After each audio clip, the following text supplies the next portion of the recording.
एक मासूम से बच्चे आर्यन पर लगा अपनी ही दादी को जान से मारने का इल्जाम। क्या उसकी बेगुनाही साबित कर पाएंगे उसके पापा? क्या अनिका से बदतमीजी रोहित मारवा के बॉडीगार्ड अब्दुल को पड़ेगी महंगी? और आखिर क्या रिश्ता है अनिका का किशन और अंजलि से?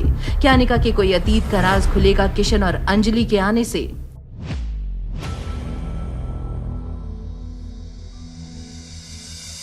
जिस अनिका को अंजलि मल्होत्रा कल शाम से ढूंढने की कोशिश कर रही थी, उसे अचानक हॉस्पिटल कॉरिडोर में देखकर उनकी खुशी का ठिकाना नहीं था। वो अनिका की तरफ दौड़ने लगी। अब्दुल जो वहीं दरवाजे पर खड़ा था, वो भी उनके पीछे गया। अनिका के पास आते ही अंजलि मल्होत्रा उसके गले लग गई। थैंक यू सो मच बेटा, आज तुम्हारी वजह से मेरे पति जिंदा है। आंटी, आपको पक्का यकीन है कि ये वही लड़की है जिसने मिस्टर अग्रवाल की जान बचाई है? भला मैं इसका चेहरा कैसे भूल सकती हूँ। क्या आपने कोई मेडिकल ट्रेनिंग ली है? अनिका ने कुछ नहीं कहा, बस अब्दुल को घूरती रही। अब्दुल ये समझ चुका था कि उसने अनिका को पहचानने में बहुत बड़ी गलती कर दी है। इन सब बातों से अनजान रोहित किशन मल्होत्रा की लैब रिपोर्ट्स लेकर वहां आया। उसने जब अनिका को अंजलि मल्होत्रा से बात करते हुए देखा तो वो काफी हैरान रह गया। क्या तुम एक दूसरे को जानते हो? हाँ, ये हमारे होटल में ही रहती है। ये तो बड़ी अच्छी बात है बेटा, इसी ने कल किशन जी की जान बचाई थी। अरे ये नहीं होती तो पता नहीं क्या हो जाता। अंजलि मल्होत्रा की बातें सुनकर रोहित सोच में पड़ गया। वो बस अनिका को देखे जा रहा था। दूसरी तरफ रिया खुश थी, क्योंकि उसे लगा कि आर्यन की अक्लमंदी से अब उसका परिवार पूरा हो जाएगा। रिया ने आर्यन को फोन करके ये खबर देने का सोचा। मेरे साथ रहकर तुम भी स्मार्ट हो गए हो। वो मॉम को ईमेल करने का आइडिया बेस्ट था। अगर मॉम ने दादी की सर्जरी की तो तुम इनोसेंट प्रूव हो जाओगे और फिर हम सब साथ में रहेंगे like a happy family. Thank you sister. Brother, आज इस खुशी के मौके पर अगर मैं तुमसे कोई विश मांगू तो क्या तुम उसे पूरा करोगे? बिल्कुल, तुम तो बस ये बताओ कि मुझे करना क्या होगा। आई वॉन्ट कि तुम बाबी वाली फ्रॉक में मुझे एक फोटो भेजो। मैं देखना चाहती हूँ कि मेरा भाई पिंक फ्रॉक में कितना क्यूट लगता है। लेकिन तुम्हें एक प्रॉमिस करना होगा। कैसा प्रॉमिस? तुम फोटो देखकर हंसोगी तो नहीं? Okay brother. वैसे तो आर्यन को लड़कियों के कपड़े पहनना बिल्कुल भी पसंद नहीं था, लेकिन इस बार आर्यन रिया को खुश करना चाहता था। आर्यन अपनी पिंक ड्रेस ढूंढने लगा। वहीं लाइफ केयर हॉस्पिटल में रोहित की नजरें अनिका से हट नहीं रही थी। कौन हो तुम? अच्छी हो या बुरी, स्कूल ड्रॉप आउट हो या जीनियस, मेरे खिलाफ साजिश करने वाली कोई चालाक औरत या फिर दूसरों की मदद करने वाली, आखिर कौन हो तुम? तो क्या अब मुझे मिस्टर मारवा से मिलने की अपॉइंटमेंट मिल सकती है?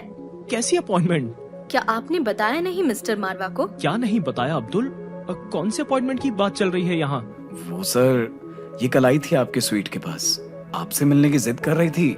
आपकी दादी माँ के बारे में कुछ। तुमने मुझे बताया क्यों नहीं? तुम जानते हो ना मेरे लिए मेरी दादी माँ का ठीक होना कितना इम्पोर्टेंट है। पर सर, हमारी मदद तो सिर्फ डॉक्टर अमृता ही कर सकती है। आप किसी इंसान की काबिलियत जाने बिना उसके इंटेलिजेंस पर सवाल कैसे उठा सकते हैं? क्या आप श्योर हैं कि आपकी दादी माँ का इलाज कोई और नहीं कर सकता? सिर्फ नाम के आधार पर किसी को कम या ज्यादा आंकना सही है क्या? लेकिन मैंने तो। बस अब्दुल, मेरी दादी अभी चंडीगढ़ के हॉस्पिटल में है और चल फिर नहीं सकती। उनकी हालत बहुत नाजुक है। मैं चलूंगी उनसे मिलने और उनका ट्रीटमेंट भी करूंगी, लेकिन मेरे ट्रैवल और स्टे का अरेंजमेंट आप करवाएंगे। आप उस सब का टेंशन मत लीजिए, सब हो जाएगा। ठीक है, अभी मुझे जाना होगा। मिस अनिका, एक मिनट, क्या मैं जान सकता हूँ आप मेरी हेल्प क्यों करना चाहती हैं? मिस्टर मारवा, मैं यहाँ किसी को ढूंढ रही हूँ। मैं आपकी दादी को ठीक करने में आपकी मदद करूँगी और बदले में आपको मेरी मदद करनी होगी उसे ढूंढने में। आप किसे ढूंढ रही हैं? अभी नहीं, वक्त आने पर मैं खुद आपको बताऊंगी। अनिका की बातों से रोहित को उम्मीद की एक नई किरण दिखी थी। अनिका के कॉन्फिडेंस से रोहित को कुछ राहत मिली थी। रोहित वापस किशन मल्होत्रा को देखने पेशेंट वार्ड में गया। किशन जी की नींद खुल चुकी थी और वो रोहित को देखकर काफी खुश थे। अरे रोहित बेटा, तुम बहुत बिजी रहते हो और यहाँ। अंकल, आपकी हेल्थ भी उतनी ही इम्पोर्टेंट है जितनी बाकी चीजें।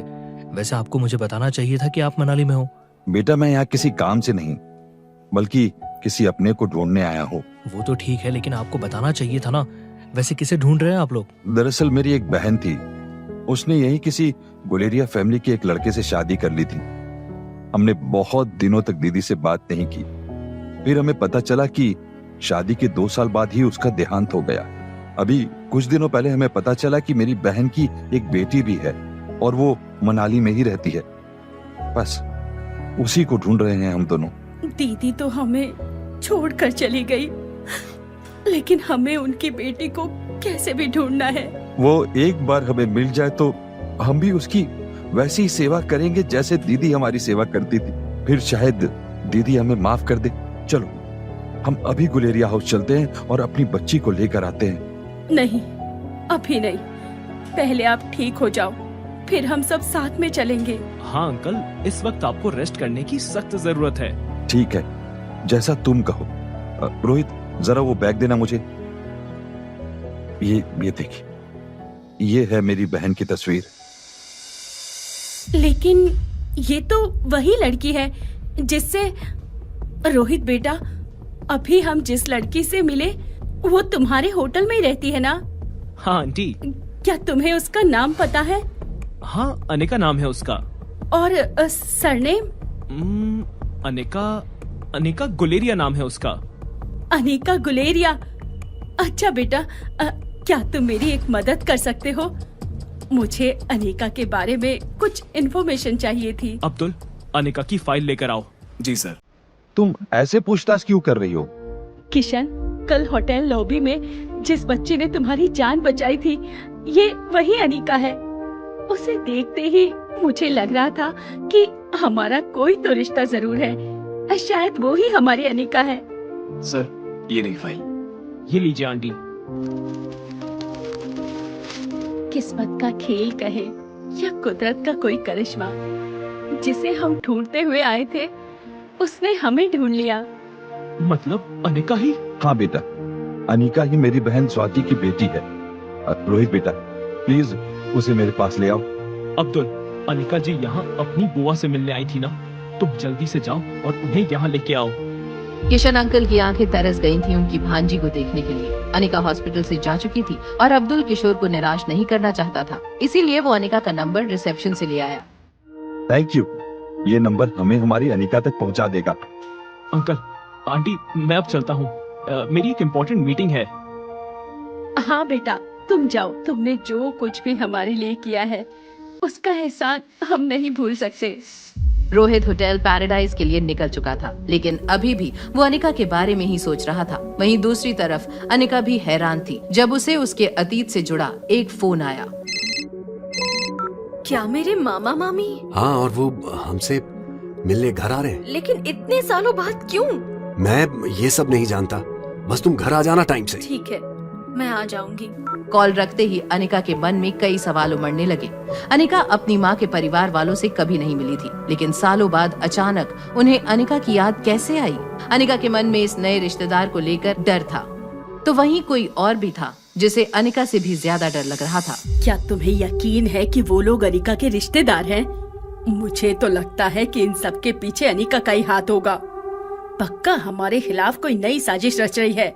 यकीन तो मुझे भी नहीं हो रहा कि ये लोग इतने सालों बाद अनिका को क्यों ढूंढ रहे हैं। क्या तुम स्वाति के परिवार वालों के बारे में कुछ भी नहीं जानते? काफी गरीब परिवार से थी स्वाति, और उसकी फैमिली पहाड़ों के उस पार रहते थे, लेकिन शादी के बाद उसने उनके साथ कोई कांटेक्ट नहीं रखा। कहीं ये लोग हमसे पैसों की भीख मांगने तो नहीं आ रहे? वैसे वो कह तो रहे थे कि अनिका के मामा बीमार हैं और इस वक्त हॉस्पिटल में एडमिट हैं। तो ये बात तय है कि वो भिखमंगे पैसों के लिए ही आ रहे हैं। देखिए, मैं पहले से ही कह देती हूँ, खबरदार उनको एक भी पैसा दिया तो। तुम तो ऐसे बोल रही हो जैसे कि मैं तिजोरी खोल के उनके सामने रखने वाला हूँ। लगता है आ गए भिखमंगे। जहाँ एक तरफ अनिका के मामा मामी के स्वागत के लिए कामिनी दरवाजा खोलने के लिए आगे बढ़ी, तो वहीं दूसरी तरफ अपने स्वीट में वार्डरोब का दरवाजा खोलते हुए आर्यन रिया को दिया हुआ प्रॉमिस पूरा करने के लिए फ्रॉक ढूंढने लगा। मैंने तो उसे यहीं छुपाया था, लेकिन अब मिल क्यों नहीं रहा? क्या नहीं मिल रहा है? डैड, आप कब आए? मैं तो अभी आया, लेकिन तुम क्या ढूंढ रहे हो? वो मैंने एक ड्रेस यहाँ रखी थी, लेकिन अब मुझे मिल नहीं रही। बेटा, वो ड्रेस तुम्हारे लिए नहीं है, इसलिए मैंने उसे किसी और को दे दिया जिसे उसकी जरूरत है। आप मेरी चीजों को मुझसे पूछे बिना किसी और को कैसे दे सकते हो? आप ही ने सिखाया था ना, दूसरों की चीजों को विदाउट परमिशन हाथ नहीं लगाना चाहिए। नो वंडर व्हाई मामा हेट्स यू। तुम्हें ये सब किसने सिखाया Aryan? I hate you dad. आज मेरे दोस्त ने एक पार्टी रखी है, तुम मेरे साथ चलोगे ना? यस ऑफ कोर्स, हम सब जाएंगे। क्यों आर्यन? आर्यन के चेहरे पर कोई भी एक्साइटमेंट नहीं थी, उसे बस रिया का प्रॉमिस तोड़ने का दुख था। वहीं दूसरी तरफ मामा मामी के स्वागत के लिए कामिनी ने दरवाजा खोला और सामने खड़े इंसान पर कामिनी की नजर जैसे ही पड़ी वो हैरान रह गई। अनिका के मामा मामी के आने की खबर सुनते ही गुलेरिया परिवार में बेचैनी बढ़ गई। गुलेरिया फैमिली को ये विश्वास था कि अनिका के मामा मामी भीख मांगने के लिए आ रहे होंगे। तभी कामिनी ने दरवाजे के बाहर देखे बिना ही सैनिटाइजर की पूरी बोतल उधेल दी। जब उसकी नजर सैनिटाइजर में डूबी अनिका पर पड़ी। थैंक गॉड तुम थी अनिका, मुझे लगा पूरा सैनिटाइजर वेस्ट हो जाएगा। वैसे तुमने बताया नहीं कि तुम्हारे फकीर मामा मामी मनाली आए हुए हैं? अनिका ने कामिनी की बातों का जवाब देना जरूरी नहीं समझा। गुलेरिया खानदान इस बात से अनजान था कि कुछ ही समय में उन्हें एक बड़ा झटका लगने वाला था। कामिनी आगे कुछ कहने ही वाली थी कि तभी गेट से आवाज आई। क्या मिस्टर गौतम गुलेरिया यही रहते हैं? जैसे ही मनीषा और कामिनी की नजरें अंजलि पर पड़ी, उन्हें अपनी आंखों पर विश्वास नहीं हुआ। गुलेरिया खानदान की सोच से अंजलि मामी बिल्कुल अलग थी। उनकी सीरत में भी उनकी दौलत चमक रही थी। तभी अंजलि मामी ने सबकी खामोशी तोड़ते हुए अनिका से कहा, फिर से मिल गए हम।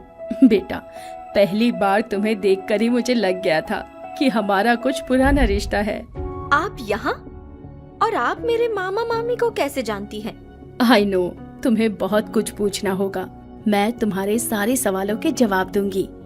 फिलहाल बस यही कहना चाहूंगी कि ये सब किस्मत का खेल है। उस दिन जिस आदमी की जान तुमने बचाई थी वो तुम्हारे मामा थे। गुलेरिया परिवार के सभी लोग अंजलि मामी की सादगी में खो गए थे कि तभी कामिनी ने अंजलि मामी का पहना हुआ डायमंड नेकलेस देखा। उससे रहा नहीं गया और उसने मामी से कहा, योर नेकलेस इज स्टनिंग। क्या ये असली डायमंड्स हैं? ऑफ कोर्स नकली है बेटा। आजकल अपनी औकात से ऊपर दिखने के लिए हर कोई नकली ज्वेलरी पहनते हैं। देखो ना कितना ज्यादा चमक रहा है। मिस्टर गौतम, क्या आप ही हमारे बहनोई जी हैं? यस, मैं ही गौतम गुलेरिया हूँ। आपने फोन पर मुझसे ही बात की थी। वैसे आप बहुत ही खूबसूरत हैं। कहीं आप फिल्मों में तो काम नहीं करती? फिल्मों में तो नहीं, लेकिन मैं एक आर्टिस्ट जरूर हूँ। जी, आपने जैसे ही कॉल किया था अनिका से मिलने के लिए, वैसे ही हमने उसे कॉल करके बुला लिया था। Thank you mister Gautam. Anika बेटा, क्या हम कहीं अकेले में बैठकर बात कर सकते हैं? Sure aunty. गौतम गुलेरिया अंजलि मामी के हाव भाव देखकर पूरी तरह से इम्प्रेस हो गए थे। ये देखकर मनीषा का चेहरा गुस्से से लाल हो गया, लेकिन वो अपनी तीखी जुबान से कुछ कहती उससे पहले ही अनिका और अंजलि मामी वहाँ से निकल गए। अंजलि मामी कार में बैठते ही अनिका से कहा, बेटा, तुम्हारे मामा अभी भी हॉस्पिटल में हैं। ऐसे वक्त में तुम तक पहुंचने के लिए एक खास शख्स ने हमारी बहुत मदद की थी। उन्हें शुक्रिया अदा करने के लिए हमने तुम्हें बिना बताए होटल पैराडाइज में आज एक डिनर पार्टी रखी है। I hope you don't mind बेटा। ओके मामी, आई एम सॉरी। क्या मैं आपको मामी कह सकती हूँ? आपसे अगर आंटी कहूँगी तो डांटूंगी। बेटा, तुम्हारी एक बेटी भी है ना? आई कांट वेट टू सी हर। और नाम क्या है उसका? रिया नाम है उसका। बहुत शरारती है। मैं अभी उसको कॉल करके नीचे बुला लेती हूँ। तब तक हम होटल पहुँच जाएंगे। अनिका अंजलि मामी की खुशी देखकर इनकार नहीं कर पाई। उसने फौरन रिया को कॉल किया और उसे 3rd फ्लोर पर वीवीआईपी हॉल में बुलाया। वहीं अंजलि मामी के जाने के बाद मनीषा और कामिनी सोच में पड़ गए थे कि ऐसी क्या बात हो गई जो इतने सालों बाद अनिका की मामी उससे मिलने आई थी। छोड़ो उसके मामा मामी को, तुम दोनों भूल मत जाना। आज हमें डोगरा फैमिली के साथ डिनर पर जाना है। आज का दिन बहुत खास है हमारे लिए। अरे हाँ कामिनी बेटा, टेबल बुकिंग तो कर दिया ना तुमने? हाँ मम्मा, पैराडाइज इंटरनेशनल होटल में कर दिया था, लेकिन वीवीआईपी हॉल पहले से बुक था तो नॉर्मल बुकिंग करना पड़ा। ओहो, बैड लक। चलो बेटा, कोई बात नहीं। अभी बहुत काम है, हमें रेडी भी होना है। और तुम आज अच्छा सा इंडियन ड्रेस पहनना। आज का दिन बहुत स्पेशल होने वाला है तुम्हारे लिए। यस मम्मा। यहाँ कामिनी के मन में खुशी के लड्डू फूट रहे थे, तो दूसरी तरफ रिया आर्यन को बार बार कॉल किए जा रही थी। कॉल का कोई जवाब ना मिलने पर रिया सबसे छिपते छिपाते लिफ्ट में चली गई। लिफ्ट से 3rd फ्लोर पर पहुंचते ही रिया ने जैसे ही चैन की सांस ली कि तभी उसकी नजर बगल वाली लिफ्ट पर गई, जहां से रोहित मारवा, सनी और आर्यन बाहर आ रहे थे। रोहित और सनी की नजरों से क्या बच पाएगी रिया, या फिर होगा सच का खुलासा? कौन है वो शख्स जिससे अनिका को मिलवाना चाहती है अंजलि मामी? होटल पैराडाइज में अनिका, कामिनी और कुणाल के एक साथ होने से क्या मचने वाला था हंगामा? जानने के लिए देखिए अगला एपिसोड सिर्फ पॉकेट एफएम के YouTube चैनल पर। और एक लड़की को देखा तो के सारे एपिसोड्स को सुनने के लिए डिस्क्रिप्शन में दी हुई लिंक से डाउनलोड कीजिए पॉकेट एफएम ऐप।